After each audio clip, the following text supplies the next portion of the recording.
Assalamualaikum warahmatullahi wabarakatuh. Balik lagi ke channel YouTube gue, Nadia Asgaf. Jangan lupa di subscribe, like, dan komen. Oke? Nah, sekarang gue nggak sendirian. Sekarang gue bareng ibu pengacara. Halo.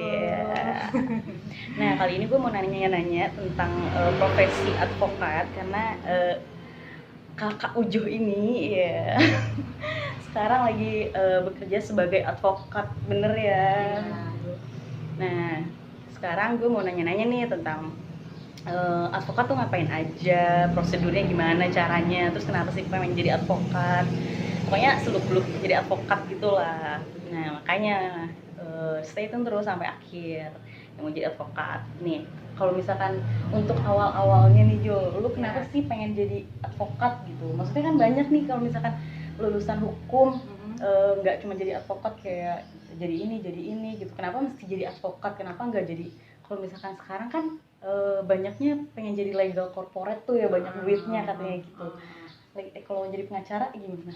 Kenapa lo mau jadi pengacara? Iya, sebenarnya ya dari dulu itu semenjak kita kuliah lah, dulu pada saat di UIN memang kita kan sering ikut demo, kajian dan segala macam, baik mengkritik di dalam kampus maupun di luar kampus. Nah, gue tuh ngerasa karena banyak opini yang bilang sebagian mahasiswa, ngapain sih demo kayak gitu, cuma bikin macet doang, didengar juga enggak gitu. Nah, makanya dari situ gue berpikir, ya udah gue jadi pengacara aja deh, yang benar-benar bisa, maksudnya mengajukan aspirasi misalnya dengan judicial review ke Mahkamah Konstitusi, atau misalnya dengan mendampingi orang di persidangan. Ya pokoknya intinya mendampingi secara legalitas lah gitu, nggak cuma turun di jalan. Nah, gue mikirnya gitu, maksudnya gue pengen ambil yang jalan elegannya gitu loh.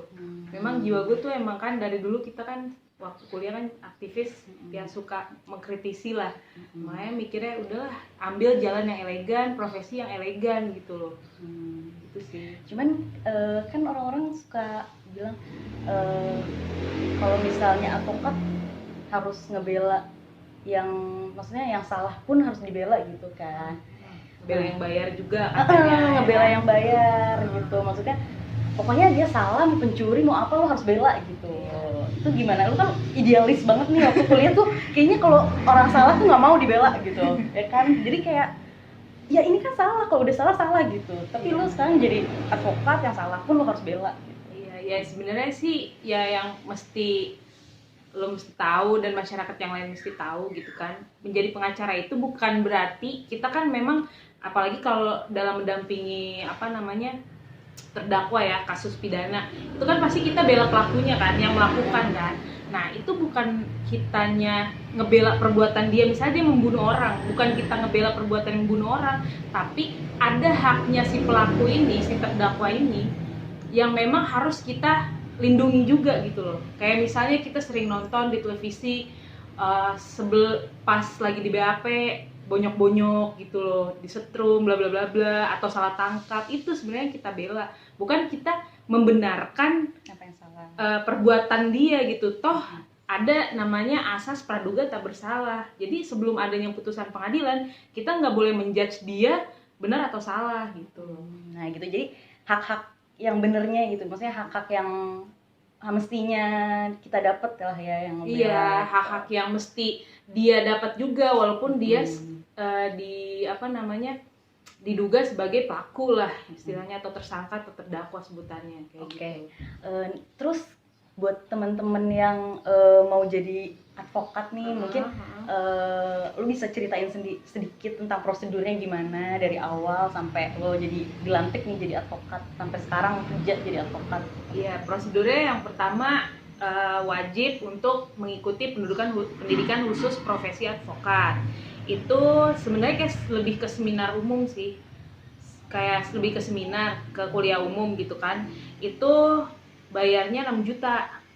Nah, itu ada yang kelas weekday, ada yang kelas weekend. Pokoknya berapa mata pelajaran ya? Pokoknya sekitar 24 mata pelajaran yang harus diambil itu. Dan itu syaratnya harus sarjana hukum. Dan itu harus sarjana hukum atau sarjana syariah. Gitu. Pokoknya yang gelarnya itu SH atau SHI atau SSY gitu. Nah terus setelah ikut pendidikan profesi nanti ujian advokat. Nah itu bayarnya kalau waktu zaman gue 1.250.000. Nah di situ semua tuh baik hukum acara perdata, pidana, tata usaha negara, perdata agama, semuanya diuji. Kode etik advokat, organisasi advokat diuji di situ. Nah itu kalau di ujian itu ada yang nggak lolos, ada yang lolos. Kalau yang nggak lolos ya ulang lagi tahun depan. Kalau misalnya yang lolos ya udah berarti sudah berhak untuk magang. Sebenarnya magang juga bisa pada saat sebelum ikut PKPA sih. Sebenarnya lebih fleksibel. Yang penting aturannya kalau waktu zaman gue ya, aturannya itu 2 tahun. Kalau sekarang 2 tahun setelah lulus kuliah. Kan gue lulus kuliah 2015. Jadi gue 2017 sudah bisa dilantik sebagai advokat. Dan usia minimal umurnya harus minimal 25. Nggak boleh kemudaan juga, jadi minimal 25 tahun. Setelah ujian advokat, udah magang 2 tahun, terhitung setelah lulus kuliah, terus kita bisa ajuin sumpah ke organisasi advokatnya. Tergantung sih organisasi kalian yang ikutin apa. Sekarang udah banyak di undang-undang advokat juga nggak mempermasalahkan dilantik dari organisasi apa. Yang penting ada tercatat di dalam undang-undang advokat itu 8 organisasi kayak gitu. Jadi ya itu kurang lebih 2 tahun lah gue dari mulai pendidikan sampai akhirnya dilantik, disumpah jadi advokat. Jadi pas magang itu sebelum ikut PKPA udah boleh dihitung gitu? Sebenarnya bebas sih, maksudnya dalam artian yang penting hitungannya itu 2 tahun magang terhitung sejak lulus kuliah. Dan magangnya harus di kantor hukum atau LBH. LBH. Lebih baiknya sih di LBH, walaupun uangnya nggak ada gitu kan. Memang kita nggak digaji kan. Gue nggak digaji waktu di LBH itu. Ya digaji sih 1 juta waktu itu kan. Dan itu udah termasuk yang paling baik LBH-nya di antara yang lain, karena banyak yang harus bayar malah buat magang. Iya, harus bayar.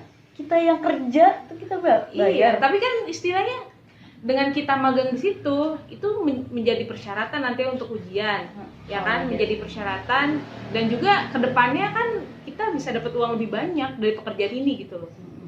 Jadi ada juga yang kantor yang dikomersilin malah kayak gitu. Terus suka duka dari perjalanan lo dari awal sampai sekarang tuh apa? Ya itu sih, maksudnya dari awal memang gue tahu gitu, ngobrol dari senior yang udah advokat lah, yang udah terjun ke dunia advokat lebih dahulu gitu, bahwa ya memang lu kalau pengen jadi advokat, menjalani profesi ini ya memang mesti nggak ada uangnya tuh minim banget gitu loh.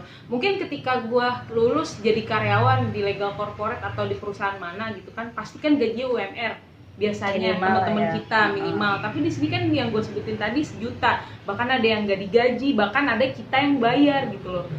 Nah itu dia, suka dukanya itu sih dukanya. Tapi dari duka itu kita jangan sampai terpana nggak kreatif gitu. Dari situ tuh kita ada aja yang bisa kita manfaatin, entah bikin draft, bantu orang draft. Oh jadi itu beda lagi ya, kalau misalnya ada kasus itu beda lagi.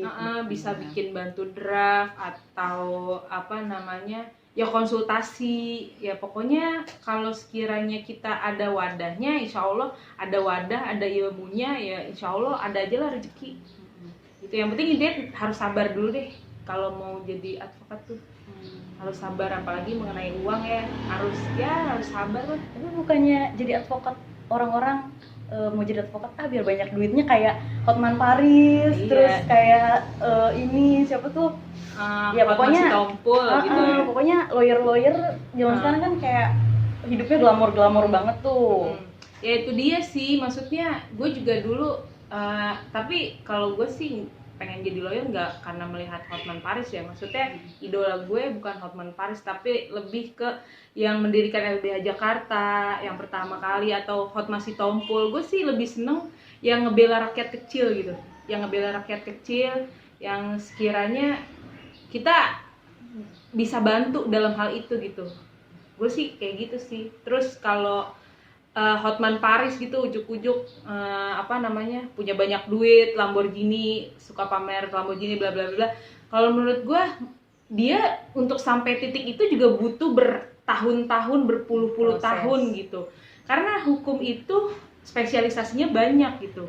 Dan dia setahu gue spesialisasinya kepailitan. Memang kepailitan itu yang paling banyak lah apa namanya, uangnya di situ gitu. Nah, makanya ya intinya yang penting fokus aja, fokus dan sabar, dan lebih banyakin pengalaman aja dulu, nanti uang yang bakal cari kita dengan profesi ini gitu loh, namanya jasa kan, kayak gitu.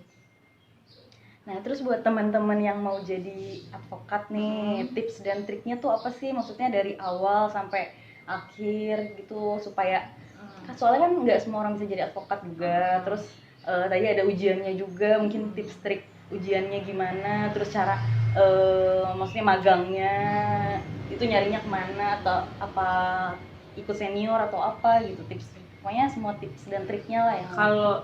Kalau tips dan trik dari gue sih kayaknya gini sih, lebih ke yang lo harus bener-bener apa ya, bener-bener komitmen gitu loh di awal. Kalau memang mau jadi advokat, terjun nantinya hidup susah, hidup pas-pasan, nggak susah sih, intinya uang pas-pasan, temen lo sementara udah UMR gajinya atau lebih bahkan gitu kan, ya udah lu sabar aja gitu.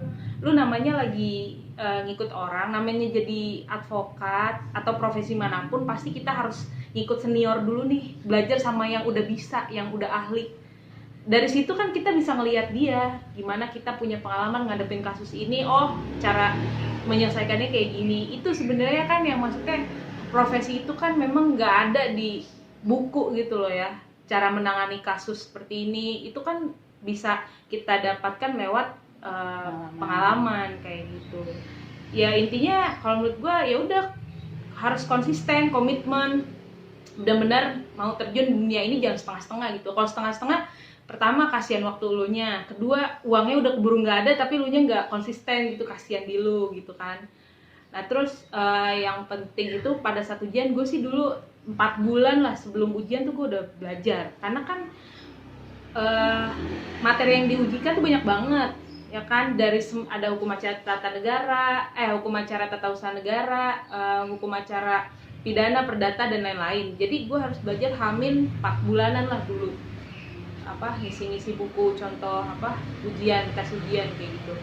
Terus intinya mah banyakin relasi juga kan, gak mungkin kita jadi advokat kan beda ya, advokat sama jaksa ya kan, sama-sama penegak hukum ya kan, tapi kita itu istilahnya nggak digaji nih sama negara. Kalau jaksa kan digaji sama negara ya kan. Kalau kita nggak banyak relasi, kita cuma di situ-situ aja, kita cuma merasa puas dengan kantor itu, dengan diri sendiri, ya kita susah berkembang dan susah untuk dapat apa namanya perkara gitu. Karena namanya advokat kan ya independen, ya mau kita ngecas berapa ya terserah kita, tapi kan orang lihat nih udah seberapa pengalaman orang ini gitu kan. Kayak gitu sih paling. Terus ada lagi nggak yang mau ditambah-tambahin sebelum kita tutup? Udah sih paling itu aja. Yang penting kalau gue sih kerjaan apapun intinya komitmen, konsisten. Jadi apa ya, kalian juga akan menikmati hasilnya gitu. Iya, soalnya di awal-awal emang semua profesi nggak akan ada yang mudah ya. Pasti banyak perjuangannya, banyak yang dikorbanin juga. Jadi kalau misalkan kalian mencita-citakan sesuatu itu jangan pernah nyerah, jangan pernah underestimate dulu, udah kayaknya gue nggak cocok deh sama ini. Pokoknya usaha aja dulu. Pokoknya kalau misalkan menurut kita udah ini nih track gue, itu nggak apa-apa, nggak usah yang penting kan maksudnya kalau misalkan digajinya pun kecil, kalau udah passion kita, ya kita bakalan enjoy aja kan ngejalaninnya gitu. Jadi buat teman-teman yang emang udah bertekad banget jadi advokat, itu jangan pernah nyerah, itu kali ya kuncinya gitu. Oke, makasih Kak Ujo atas sharing-sharingnya. Kalau misalkan kalian suka video ini, jangan lupa like, comment, subscribe. Oke, bye. Makasih semuanya.